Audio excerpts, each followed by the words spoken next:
Chris? Chris, yes. Body camera footage shows police searching Christopher Watts' home after his pregnant wife and 2 young daughters disappeared.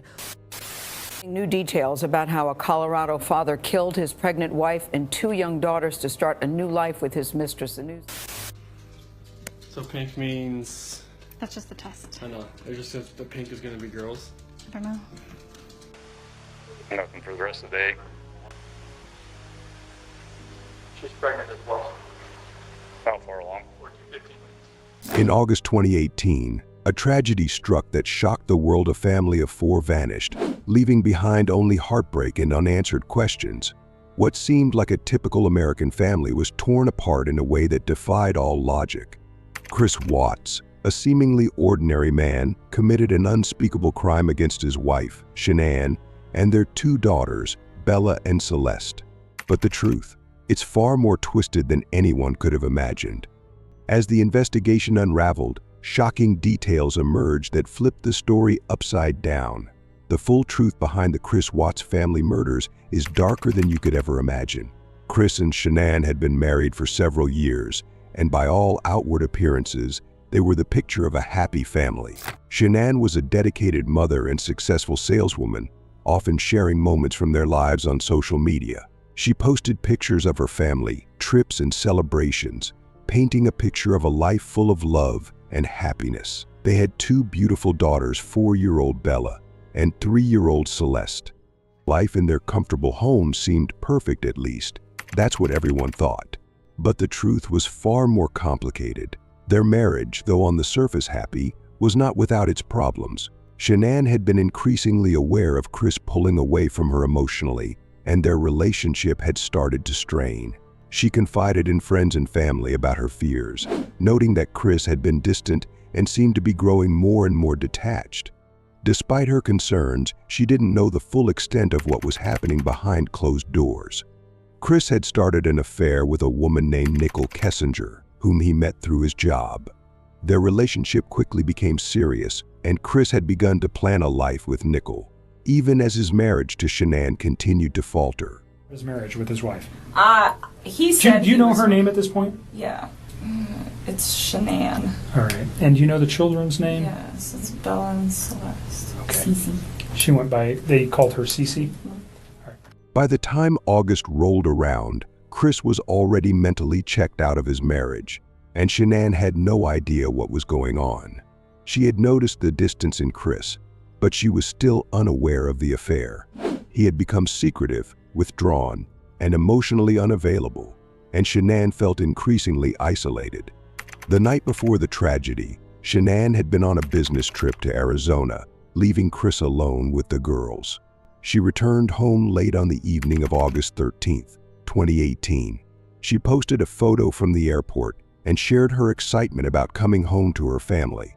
Bella and Celeste were both happy to see their mother again, and everything seemed normal.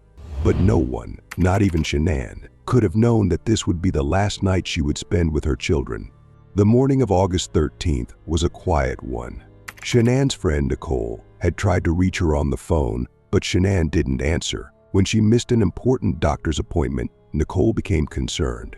She tried calling Chris to see if he knew where Shanann was, but his response was strange. He told her that he didn't know where Shanann or the girls had gone. He said that when he woke up, they were gone, and he didn't seem too upset about it. His calm demeanor raised suspicions. Nicole wasn't the only one to find Chris's behavior odd. Neighbors who had seen Chris earlier that morning also noted how unusually calm he seemed, especially for a man whose family had just vanished. By afternoon, Nicole had grown even more worried and decided to call the police. Hey, Ben. Hi. You're Nicole? Yes. Okay. What's going on? So my friend, we were out of town for a business trip this weekend. All right. And I dropped her off at 2 o'clock this morning. She's 15 weeks pregnant. She wasn't feeling well, and she had a doctor's appointment this morning at 9, and I told her to let me know if she needed me to take her. She's got 2 little girls. And she was very distraught over the weekend, wasn't eating normally or drinking, and we kept trying to force it on her because she's pregnant. Her husband and her supposedly are separating, but she didn't know this. She thought they were just having issues. He disclosed that to me today. When the officers arrived at the Watts home, they found Chris to be strangely composed, yet there was something unsettling about his demeanor. He appeared nervous, but not distraught. Scott, how you doing? How's it going? He seemed to be more concerned about keeping up appearances than about the well-being of his missing wife and children. The police weren't buying it, and soon, their suspicion began to mount. As investigators began to piece together the timeline of events, they quickly discovered that Chris's story didn't hold up. His initial account was full of inconsistencies. He claimed that he had no idea where Shanann or the girls were, yet his actions, his strange behavior, the way he seemed oddly calm about the situation only deepened the mystery. It wasn't long before the authorities realized that something far more sinister had taken place. The police began to search the house and the surrounding area. They questioned Chris more extensively and began to gather evidence. His story was falling apart, and the detectives knew they were getting closer to the truth. The investigation quickly moved into high gear. It wasn't long before Chris, faced with mounting evidence, began to unravel. Hours after police arrived at the home, Chris was asked to take a polygraph test. It was then that his story began to change.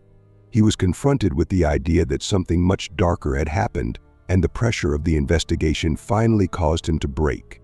In a shocking confession, Chris admitted to killing Shanann, but his confession didn't explain everything, and his account of what had happened kept changing. At first, he said that Shanann had killed their daughters, Bella and Celeste, and that he had, in a fit of rage, strangled her. But his version of events didn't add up. The detectives were not convinced, and they continued to press him. Finally, after further interrogation, Chris confessed to everything. He admitted that, on the morning of August 13th, he had murdered his wife. He strangled Shanann to death in their bedroom after an argument. Once she was dead, he loaded her body into his truck and drove it to an oil field where he worked. But that wasn't the end of the horror. In his confession, Chris admitted to killing his 2 daughters as well. He had smothered Bella and Celeste in the back of his truck, and then, without any remorse, he disposed of their bodies in separate oil tanks at the site. Their bodies were found submerged in the oil, their small lives snuffed out by the man who should have loved them most. The full extent of the crime was beyond anything anyone could have imagined. Chris Watts, the man who appeared to have it all, the wife, the children, the American dream, had killed them all in cold blood. His motivations were unclear at first, but investigators soon learned that his affair with Nicole Kessinger had played a major role in the murders. Chris had been planning to leave Shanann for Nicole, and he saw no other way out. In his mind, killing his wife and children was the only solution to his problems. As the case went public, people were horrified by the brutality of the crime. The investigation revealed just how carefully Chris had planned the murders, how he had orchestrated every detail to cover his tracks. His lies were so convincing at first that they fooled even the closest people in his life. But in the end, the truth came out, and Chris was arrested and charged with 3 counts of murder, as well as additional charges related to the crime. The case of Chris Watts shocked the world. It left people wondering how someone who seemed so normal could commit such unspeakable acts. It raised questions about the nature of evil, about how a person could hide such darkness behind a mask of normalcy. But perhaps the most chilling part of the story is the realization that in the end, Chris Watts's actions were not about a momentary loss of control or a crime of passion. They were the result of a calculated decision, a decision that came from a place of pure selfishness and deceit. Chris Watts may have once been a family man with a bright future, but in the end, he became something far darker, a murderer who took everything from the people who loved him.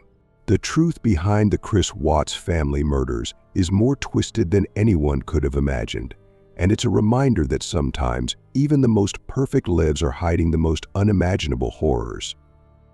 Can you connect the dots between both of you being upset and crying, and here we are now, she and the kids are gone?